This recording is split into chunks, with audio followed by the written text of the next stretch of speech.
नमस्कार बंधू भगिनींनो, आपल्या सगळ्यांचं सहर्ष स्वागत आहे स्वास्तिकम या माझ्या चॅनलवर। आज मी आपल्यासाठी सेवापित्रांची हे पुस्तक घेऊन आलेली आहे आणि भाग 2 मधलाच माझा मागील व्हिडिओ 10 मिनिटाचा झाला।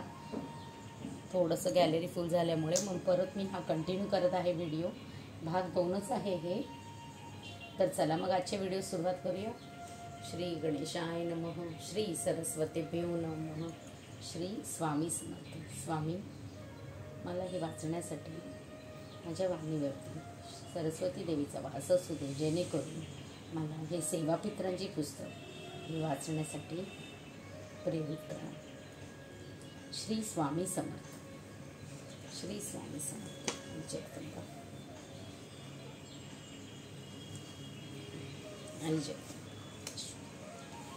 सपिंडाचे सख्खे व चुलत पंजोबा पंजी, आजोबा आजी, काका काकू, विवाहित अविवाहित मुलास 10 दिवस, विवाहित अविवाहित कन्येस स्नानाने शुद्धी।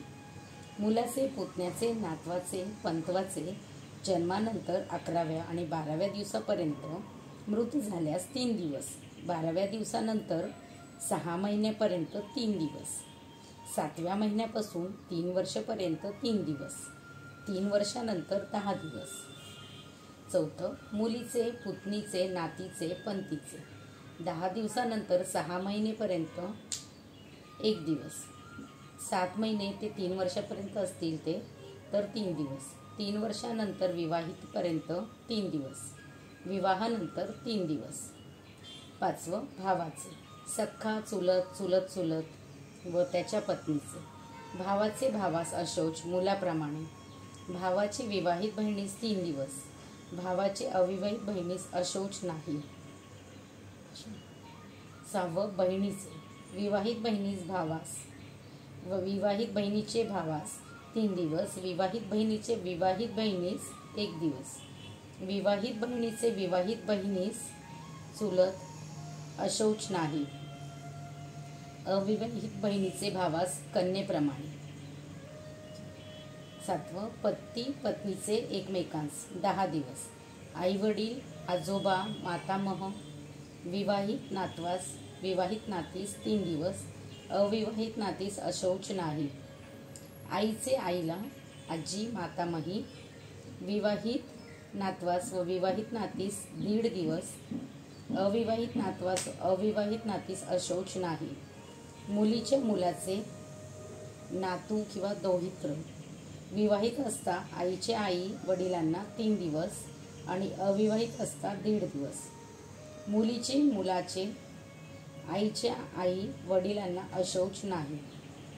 सासू सासऱ्यांचे जावयास जावयाचे जवळ मृत असता 3 दिवस।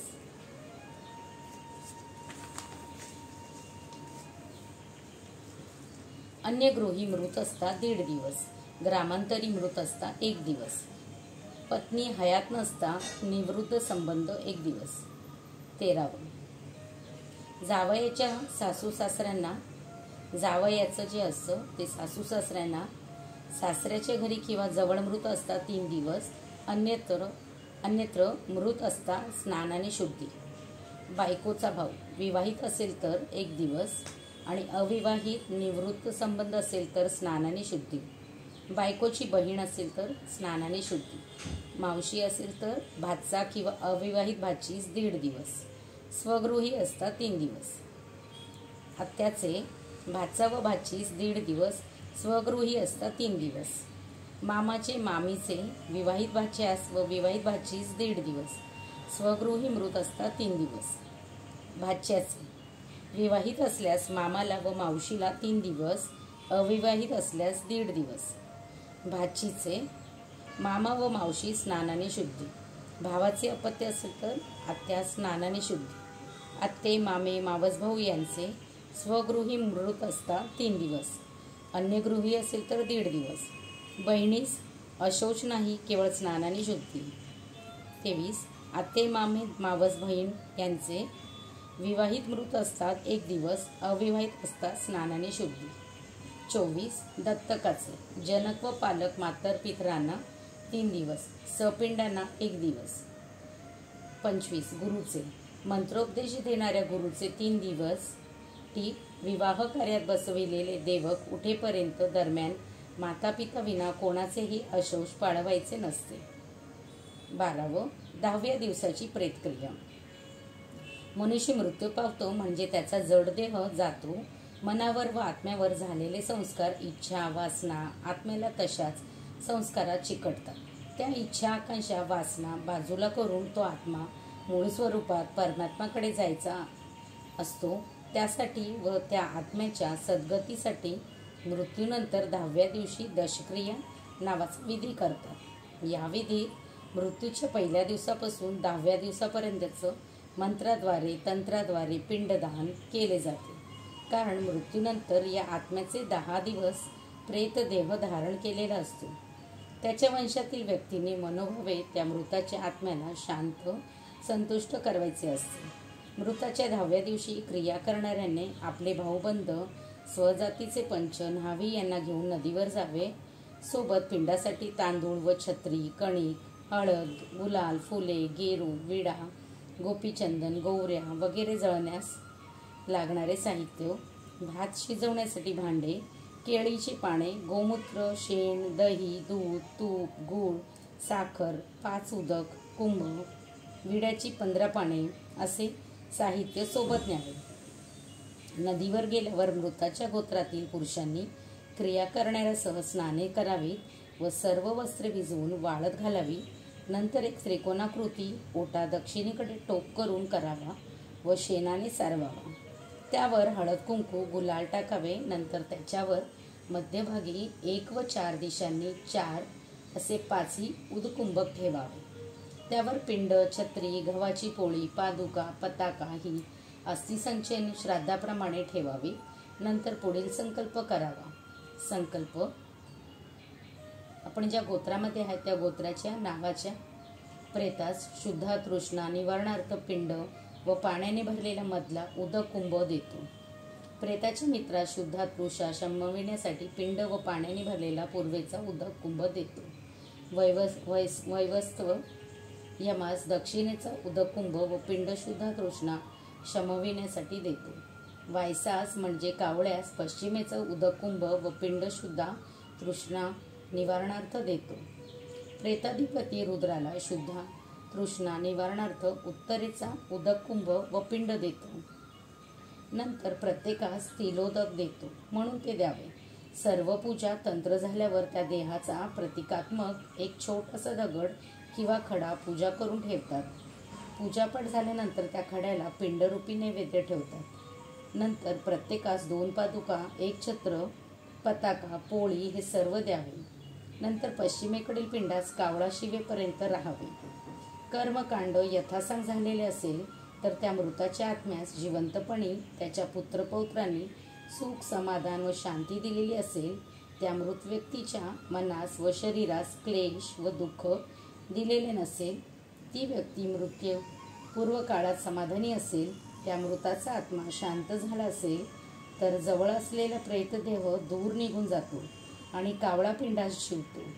पण त्याच्या अकाली अपघाती निधनाने इच्छा, आकांक्षा, व्यवहार अपूर्ण असतील, तसेच ती व्यक्ती मृत्यूपूर्व काळात लोभी व आसक्त असेल तर तो प्रेत देहरूपी जीव त्या पूर्वसंस्कारामुळे अशांत व अतृप्त असतो व लोभामुळे अन्न घेऊ शकत नाही व तो प्रेतदेह तेथून राहून कावळ्यास पिंडाला शिवून देत नाही. कावळे कावकाव करीत पिंडाजवळ येतात व पुन्हा मागे भुरकन उडून जातात. याचा अर्थ कावळा या पक्षाला परमेश्वराने एक विशिष्ट दिव्यदृष्टी दिली आहे. त्याला विश्वातील दृश्य व अदृश्य योनी स्पष्ट दिसतात म्हणून काकदृष्टी हा शब्दप्रयोग व्यवहारात आला आहे. त्या दृष्टीतून प्रेतदेह दिसल्यामुळे कावळा त्याला घाबरतो व पळतो. मग तुझी जी जी व्यावहारिक अपूर्ण राहिलेली कामे असतील ती आम्ही मनोभावे पूर्ण करू असा हातात पाणी घेऊन संकल्प केला जातो व ते पाणी प्रतिकरूपी दगडावर अर्पण केले जाते. त्या संकल्पाने तो देह व त्यातील आत्मा संतुष्ट होतो. तो योग्य सद्गतीला जातो. जर कोणी त्यास विश्वासपूर्वक आश्वासन दिले व त्याची खात्री पटली तरच तो प्रेतदेह तेथून बाजूला जातो. तो गेल्यावर सर्व कावळे येऊन त्या पिंडावर तुटून पडतात. कावळ्याला ही सूक्ष्मसृष्टी दिसणारी दिव्य दृष्टी असते. हे आमच्या संस्कृतीचे दिव्य संशोधन आहे. कावळा लवकर न शिवला तर गवताचा करून शिववितात. नंतर सर्व लोक समाधानाने तेथून उठून त्या अश्म्याची तिळ जव यांची पूजा करून प्रत्येकजण त्या अश्म्यावर पाणी सोडतात. नंतर अश्मा विसर्जित केला जातो. नंतर क्रियाक्रम करणाऱ्याने क्रियासाठी घेतलेली वस्त्रे टाकून द्यावी. वाळलेल्या वस्त्रावर गोमूत्र शिंपडावे. गोमूत्र प्राशन करावे. पाणी सोडण्याच्या या कृतीस बरेचसे भाग्यवंत, पुण्यवंत, सतशील, सेवाभावी असे सज्जन असतात. त्यांच्या त्या पाणी सोडल्याने त्या मृताच्या आत्म्यास जरी तो तितका पुण्यशील नसेल तरी या पुण्यात्म्याच्या सदिच्छेने त्यास सद्गती मिळते.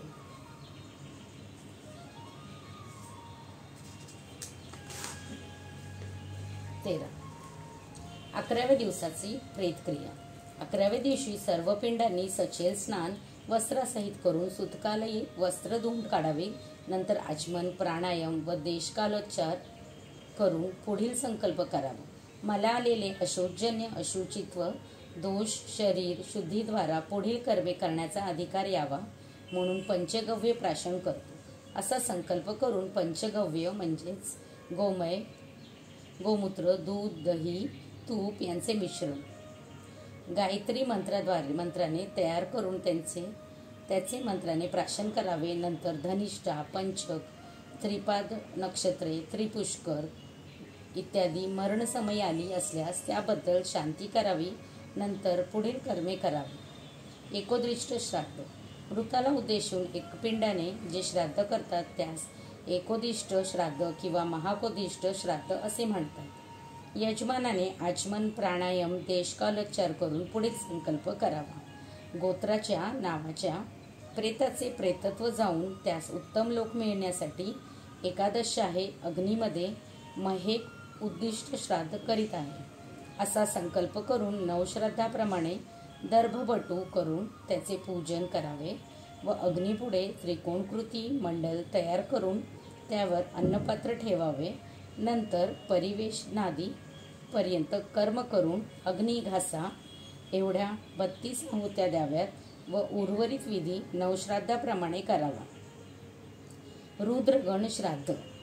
प्रेतास रुद्रस्वरूप प्राप्त व्हावे म्हणून हे श्राद्ध होय. देशकालाचा उच्चार करून पुढील संकल्प करावा. गोत्राचे नाव आणि त्या व्यक्तीचे नाव.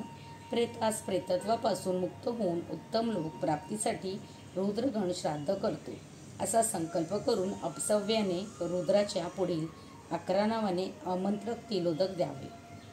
पहिलं अजयपाद, दुसरं अहिर्बुर्धन्य, तिसरं कपाली, चौथं रुद्र, 5वं वृषाकपी, 6वं शंभू, 7वं कर्पदी, 8वं रैवत, 9वं हर आणि 10वं बहुरूप, 11 अपार्जित त्र्यंबक. नंतर या रुद्रतीर्थाने 11 सज्जनांचे आमंत्रण देऊन त्यांची रुद्र म्हणून पूजा आदरातिथ्य करून त्यास भोजन किंवा आमान्न शिधा द्यावी. वसुगण श्राद्ध. प्रेताला वसुरूप प्राप्त व्हावे म्हणून हे श्राद्ध करतात. प्रथम संकल्प करावा. त्यांच्या व्यक्तीचे नाव, त्याच्या गोत्राचे नाव, प्रेताचे प्रेतत्व जावे म्हणून व उत्तम लोक मिळावा म्हणून वसुगण श्राद्ध करतो असा संकल्प करून खालील वसूच्या 8 नावाने 8 सज्जनांना आमंत्रण देऊन सन्मान करून भोजन द्यावे. अगर तितक्यांना आमान्न द्यावे म्हणजे हे श्राद्ध झाले.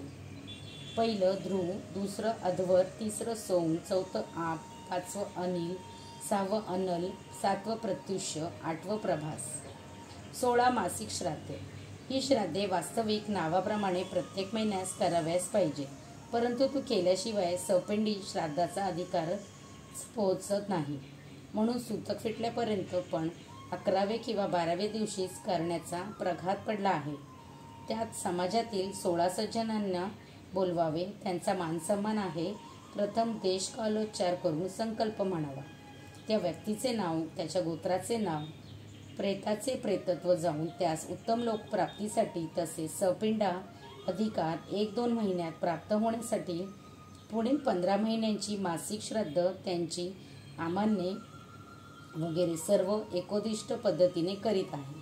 असा संकल्प करून 16 सज्जनांना मानसन्मान करून त्यांना अन्न दिले म्हणजे हे श्राद्ध झाले. लग्न मोंज वगैरेसाठी वर्षभर थांबणे शक्य नसते म्हणून असे करतात. दाने. 11व्या दिवशी आचमन, प्राणायाम व देश कालोच्चार करून दशदाने संकल्प करावा. त्या व्यक्तीचे नाव, त्याच्या गोत्राचे नाव पितरांना व मृतासाठी उपयोगी पडावे म्हणून पहिल्या दिवशी संकल्प केल्याप्रमाणे 10 दाने करीतो असे म्हणून गोरगरीब, निर्धन सज्जनांना, विद्यार्थी, शाळा, दवाखाने, अन्नक्षेत्र आदी लोकोपयोगी सार्वजनिक संस्थांना सत्पत्री दान करावे. पहिलं गाय, दुसरं भूमी, तिसरं तीळ, चौथं सोनं, 5वं तूप, 6वं वस्त्र, 7वं धान्य, 8वं गूळ, 9वं रुपे म्हणजे चांदी, 10वं मीठ. अष्टदाने. परलोकी त्या दानांचे फळ पितरांना व मृतास मिळावे म्हणून हे अष्टदाने करीत असे म्हणून खालील गोष्टींचे दान गरजू व्यक्तीस द्यावे. पहिलं शिधा, दुसरं उदकुंभ, तिसरं गाई, चौथं वस्त्र, 5वं भूमी, 6वं शंख, 7वं छत्री, 8वं आसन. उपदाने. पितरांना व मृतास परलोकी त्या दानाचे फळ मिळावे म्हणून 14 प्रकारची दाने करीत आहे असा संकल्प करून खालील गोष्टींचे सज्जनांना, गोरगरिबांना दान करावे. पहिलं अन्न, दुसरं उदकुंभ, तिसरं कमंडलू, चौथं कातडी जोडा, 5वं छत्री, 6वं वस्त्र, 7वं काठी, 8वं लोहखंड, 9वं शेगडी, 10वं दीप, 11वं तीळ आणि 12वं विडा, 13वं चंदन, 14वं पुष्पमाला. प्रायश्चित गोदान. पंचगोदाने याची माहिती याच ग्रंथात मरणासन्न व्यक्तीची सेवा या भागात देण्यात आलेली आहे. पददाने. मार्गातील कष्ट परिहार होऊन उत्तम लोकांच्या प्राप्तीसाठी व तृप्तीसाठी 10 दाने देतात. त्यासाठी पुढीलपैकी कोणतेही दान देता येते. पहिलं भोजन, दुसरं आसन, तिसरं कमंडलू, चौथा कातडी जोड, 5वं छत्री, 6वं वस्त्र, 7वं जानवे, 8वं तूप, 9वं मुद्रिका, 10वं अन्नाचे भांडे. 14. 12व्या दिवसाची प्रेतक्रिया. या श्राद्धात सपिंडकरण असे म्हणतात. या श्राद्धात मृताच्या प्रेतास एक पिंड आणि मृताचे पिता, पितामह आणि प्रपितामह, मृत व्यक्ती स्त्री असल्यास मातृत्रयींना अर्थात पितामही सासूला, प्रपितामही म्हणजे आजी सासूला आणि वृद्ध पितामही म्हणजे पणजी सासूला पिंड अर्पण केला जातो. यास प्रत्येकी एक पिंड देऊन प्रेतपिंडाचे 3 भाग करून प्रत्येक भाग क्रमाने वडील, आजोबा, पणजोबा यांच्या पिंडात मिळवतात. या पिंड संयोजनाप्रमाणे अर्धसंयोजन करतात आणि त्या योगाने प्रेताचे पितृत्रयोदशी सपिंडन वा मिलन होते म्हणून यास सपिंडी असे म्हणतात. हे होईपर्यंत मृताचा जीवात्मा या मृत्यूलोकातच निवास करतो. हा सपिंडन विधी झाल्यावर तो पितृलोकी जाऊन स्वपूर्वजांशी मिळून जातो आणि तेथे वास करतो म्हणून मृताचे प्रेतत्व जाऊन त्यास पितृलोक प्राप्त व्हावा यासाठी हे श्राद्ध करतात. वास्तविक हे श्राद्ध वर्षाच्या शेवटी केले पाहिजे, पण हे केल्याशिवाय चूडाकरण, उपनयन, विवाह इत्यादी मंगलकार्य करता येत नाही. यास्तव हे श्राद्ध 12व्या दिवशीच करण्याचा प्रघात आहे. या विधीसाठी 6 स्वजातीय नातेवाईक गरजेचे असतात, परंतु पुरोहित दर्भबटू म्हणजे दर्भाच्या काड्या ठेवून कार्यभाग उरकून घेतात. सपिंडी विधी. आचमन, पवित्रके धारण करून प्राणायाम व देशकालोच्चार करून पुढील संकल्प करावा. अमुक गोत्राचे, ज्या गोत्राचे आहे त्या गोत्राचे, त्या व्यक्तीचे नाव, प्रेताचे प्रेतत्व जाऊन त्यास पितृलोक प्राप्त व्हावा यासाठी त्या व्यक्तीचे नाव, कृष्ण, विष्णू, महादेव यांच्या वंशाच्या वसु, रुद्र व आदित्यरूपी देवता, प्रेतपिता, आजो पंचावच्या बरोबर 12व्या दिवशी पारवण व एकोदिष्ट विधीने सपिंडीकरण करतो. नंतर त्यांचे अंगभूत येव, तिलोदक, वैश्व, देवसूत जप वगैरे करतो. मृत माता असेल तर श्राद्धकर्त्याची पितामही, प्रपितामही व वृद्ध पितामही यांना एक पिंड द्यावा. त्याचा संकल्प. ह्या व्यक्तीची पत्नी, तिचं गोत्र, आमची आजी, पणजी, खापरपणजी यांना वसु, रुद्र, आदित्य स्वरूप प्राप्त होऊन मातेचं पिंड त्यांचे पिंडात मिळात म्हणून सपिंडकरण करीत आहे असा संकल्प करावा.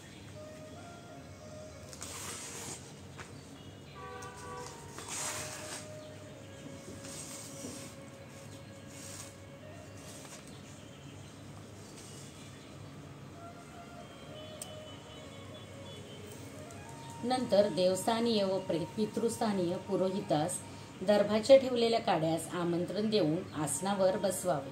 नंतर देवस्थानीय काल, काम नामक देवरूपी पुरोहितांचे आसन, पाद्य, अर्धगंध, पुष्पांनी यथाविधी त्यांची पूजा करावी व त्यांचे अनुमोदनाने प्रेत पितृस्थानांच्या पुरोहितांच्या अर्ध्यापर्यंत पूजन करावे व अर्धासंयोजन खालीलप्रमाणे करावे.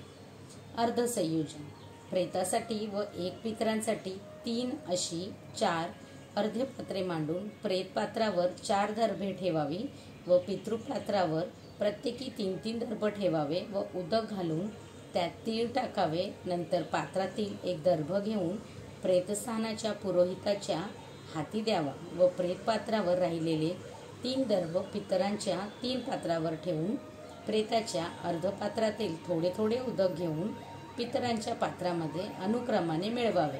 तेव्हा खालील मंत्रार्थ म्हणावे. जे पितर यमराज्यात आमच्या बरोबरीने व एकचित्ताने आहे त्यांचे वसतिस्थान आनंदमय असो व आमचा यज्ञ त्यांच्या यज्ञात मिळो. जे आमच्याबरोबर उत्पन्न होऊन आमच्याशी एकचित्त झाले असून आमच्यातच राहिले आहेत त्यांचे ऐश्वर्य माझ्यामध्ये या लोकी मिळून जावो. जसा पूर्वी देवांनी हविभार्ग एकमताने स्वीकारला तसे तुम्ही सर्वांनी एक विचार करा. यांचे सवन, दर्भार्जन व चित्त ही एक असो. मी तुमची एकत्र स्तुती करतो व तुम्हास हविभार्ग एकच देतो. 4. तुमचा सर्वांचा भाव एक असो, तुमची सर्वांची अंतःकरणे एक असोत आणि सर्वांचा विचार एक राहावा म्हणून तुमच्या सर्वांचे मन एक असो. व शेवटी हे प्रेता, तू वसुरूप पित्यासह सायुज्यता म्हणजे मोक्ष पाव असे म्हणून रुद्ररूपी पितामहासह सासुज्यता पाव व वरील पुन्हा 4 मंत्राने म्हणून आदित्यरूपी प्रेतपितासह सायुज्यता पाव असे म्हणून प्रेतपात्रातून घेतलेले उदक पित्याच्या अर्धपात्रात घालावे व नंतर पुढील भोजनापर्यंत कृत्य यथाविधी पार्वण विधीने करावे. नंतर पिंड संयोजन करावे. पिंड संयोजन राहिलेल्या भाताचा एक मोठा पिंड व 3 लहान असे 4 पिंड करून त्यापैकी मोठा प्रेतास पुरोहिताच्या उच्चिष्ट पात्राजवळ एक दर्भ ठेवून त्यावर द्यावा व त्याचे रक्षण किंवा पश्चिम भागास पार्वण विधीत सांगितल्याप्रमाणे यथाविधी कर्म करून प्रेताच्या म्हणजे मृताच्या पितृ, पितामह, प्रपितामह, बाप, आजा, पंजा यास 3 पिंड द्यावे व विसर्जनापर्यंत पुढील विधी पार्वण श्राद्धाप्रमाणे करावा. नंतर पुरोहिताच्या आज्ञेने मधु शब्दाचा उच्चार केल्यावर दर्भाच्या दोरीने प्रेतपिंडाचे 3 भाग करून एक भाग अनुक्रमाने पितरांच्या पिंडात मिळवावा. अर्ध्योदक मिळवताना जे मंत्रार्थ म्हटले तेच येथे म्हणावे. तसेच मधु शब्द प्रत्येक संयोजनाच्या वेळी म्हणावा. अर्धसंयोजनाच्या विधीनेच पिंड संयोजन करावे. नंतर मी दिलेल्या हविभार्गांना आपसात वाटून हे पितर हो, तुम्ही संतुष्ट व्हा, मला पुत्रोत्पादन शक्ती द्या असे म्हणून पिंडाचे अनुमंत्रण करावे. येथून पुढे पिंड पाण्यात टाकेपर्यंत सर्व विधी पार्वण विधीप्रमाणेच करावा. तेव्हा 12 दिवस धारण केलेले उत्तरीय वस्त्र पिंडावर घालावे. नंतर प्रेताच्या आत्म्याने तुमच्या मागून गमन केले असून तो पितृत्व पावला आहे. आता हे मागे राहिले आहेत त्यांचे कल्याण होऊन ते चिरंजीवी होत अशी प्रार्थना करावी. नंतर विकरादी पुरोहित विसर्जनापर्यंत कृत्य पार्वण विधीने करावे व गावाच्या सीमेपर्यंत जाऊन पिंड नदीत सोडावे. अगर गाईस खाऊन घालावे व स्नान करून घरी येऊन वैश्वदेवाची कृत्य करावे. दुसरं पाथय श्राद्ध. मृताचा आत्मा मृत्यूलोकातून पितृलोकी सुखाने जावा यासाठी 12वे किंवा 13वे दिवशी पार्वण विधीने शिजलेले अन्नाने अगर आमन्नाने करावे. यात अग्रोकरण म्हणजे होम तांदूळाने हातावर करावे. आपोषण, प्राणहुती, तृप्ती प्रश्न वगैरे करण्याची जरुरी नाही. 13व्या दिवसाची प्रेतक्रिया निधनशांती क्रिया करणाऱ्याने प्रथम अभंग स्नान, आचमन, प्राणायाम व देशकोपचार करून मम सपरिवारस्य सकलोरिष्टो पश्चान्तये क्षेमायुः सिद्ध्यर्थः श्री परमेश्वर प्रीत्यर्थे निधनशांती करिष्ये. अर्थ, माझ्या व माझ्या परिवाराच्या सर्व अरिष्टांची शांती होऊन क्षेम व आयुष्य वाढवावे व परमेश्वराची कृपा व्हावी म्हणून निधनशांती करतो. नंतर गणेशपूजन व स्वस्ती वाचन यथाविधी करून शांती सुक्ते व निधन सुक्ते म्हणावीत. नंतर यजमान, उत्तम गृहे सर्वारिष्ट शांतिरस्तु, तुमच्या घरी सर्व अरिष्टांची शांती असो असा आशीर्वाद द्यावा. यावर यजमानाने तथास्तु म्हणून तुमच्या म्हणण्याप्रमाणे हो असे म्हणावे. नंतर स्थापन केलेल्या कलशातून उदक घेऊन यजमानास अभिषेक करावा. नंतर यजमानाने नवीन दुखवट्याची लोकांनी आणलेली वस्त्रे परिधान करावी आणि अशुभ निवृत्ती होऊन चंदनादी अधिकार प्राप्त होण्यासाठी चंदन, फुले, विडा, फळे, विडा व गूळ यांची दाने करावी आणि इष्ट, कुल व ग्रामदेवतांना नमस्कार करून देवतांचे विसर्जन करून पुरोहित व आप्तेष्टांसह भोजन करावे. गंध लावून विडा खावा. गरिबास धुळेसी म्हणजे दक्षिणा व वस्त्रे द्यावीत. 13वे श्रवणामन्न दान. जन्मापासून मरणापर्यंत जे पुण्य केले ते यमधर्मासमोर कथन करणारे, श्रवण करणारे 12 पुरोहित प्रसन्न व्हावे यासाठी 12 आणि श्री महाविष्णूच्या प्रीतीसाठी 1 अशी 13 अमन्ने दान म्हणजे शिधा करीतो असा संकल्प करावा. नंतर उदक, कुंभ, वस्त्र व दक्षिणा यासहित गरिबास शिधा द्यावी. 16वे उदक कुंभ श्राद्ध. कुंभ श्राद्ध म्हणजे आचमन, प्राणायाम, देशकालोच्चार करून अपसव्याने पुढील संकल्प करावा.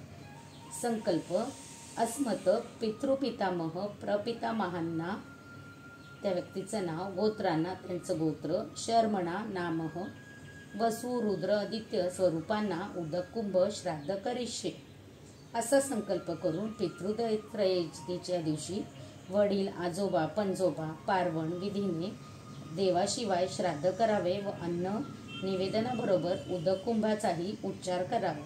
शेवटी विडा व दक्षिणा द्यावी. 17वे मासिक श्राद्ध. देशकालोच्चार करून पुढील संकल्प करावा.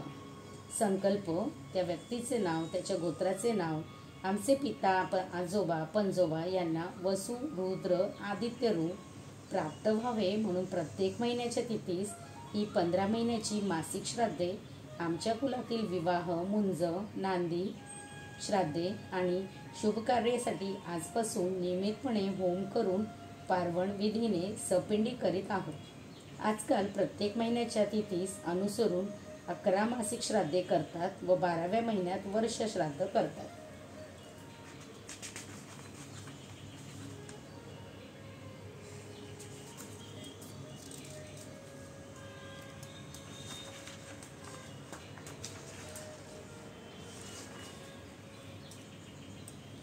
श्री स्वामी समर्थ. श्री स्वामी समर्थ. मित्रांनो, ही माहिती इतकी सुंदर आहे ह्याच्यामधली. मला खरंच वाटतं की आपले जेवढे पण स्वामी समर्थांचे भक्त आहेत आपल्या सगळ्यांना माहिती आहे की हे जे पुस्तक आहे हे आपल्या मठामध्ये नक्कीच मिळतं. तर आपण हे स्वतःसुद्धा घेऊ शकतो आणि आपल्या आप्तजनांनाही देऊ शकतो. जेणेकरून आता असं झालेलं आहे की बऱ्याच लोकांना स्वतःच्या आपलं जे मुंबई शहरातलं जे जीवन आहे ते फारच धक्काबुक्कीचं जीवन आहे. बऱ्याच लोकांना, कितीतरी लोकांच्या प्रेताचं जे शेवटचं दर्शन असतं ते घ्यायलाही जाता येत नाही किंवा आता नवीन मुलांना, बरीचशा लोकांना त्याची माहितीसुद्धा नाही की कसं काय करायचं, कुठलीही व्यक्ती गेली की काय करायचं. मग ते त्यांना विचारत राहतात. तर त्यांनी जर हे वाचलं पुस्तक तर नक्कीच त्यांना माहिती मिळेल आणि आपण आपली संस्कृती नक्कीच जपायला हवी. आपण आपल्या पितरांना व्यवस्थित त्यांची जर सेवा केली तर हा पितृदोष हा जो प्रकार आहे हा आपल्याला कधीच लागणार नाही. आपले पितृ जर तृप्त असतील तर नक्कीच ते आपल्याला भरभरून आशीर्वाद देतील. तर आपल्याला जर हे आवडत असेल, हे जे व्हिडिओ बनवलेला आहे आणि तुम्हाला वाटत असेल की हे मला माझ्या आप्तजनांबरोबर पण शेअर करायचं आहे, तर नक्कीच आपण हा व्हिडिओ शेअर करा. आणि मी तरीसुद्धा आपल्या सगळ्यांना सांगेन की हे जे पुस्तक आहे हे आपल्या घरी पण ठेवणं खूप गरजेचं आहे. तर तुम्ही हे पुस्तक घेऊ शकता. ज्यांना घेणं शक्य नाही ते यूट्यूब चॅनलवर माझ्या जाऊन सेवापित्रांची ह्याच्यामध्ये मी प्रत्येक शब्द या पुस्तकातला सांगत आहे, तर ते ऐकूनसुद्धा तुम्हाला ह्याच्यातून माहिती मिळेल. तुर्तास मी इथे थांबते. श्री स्वामी समर्थ.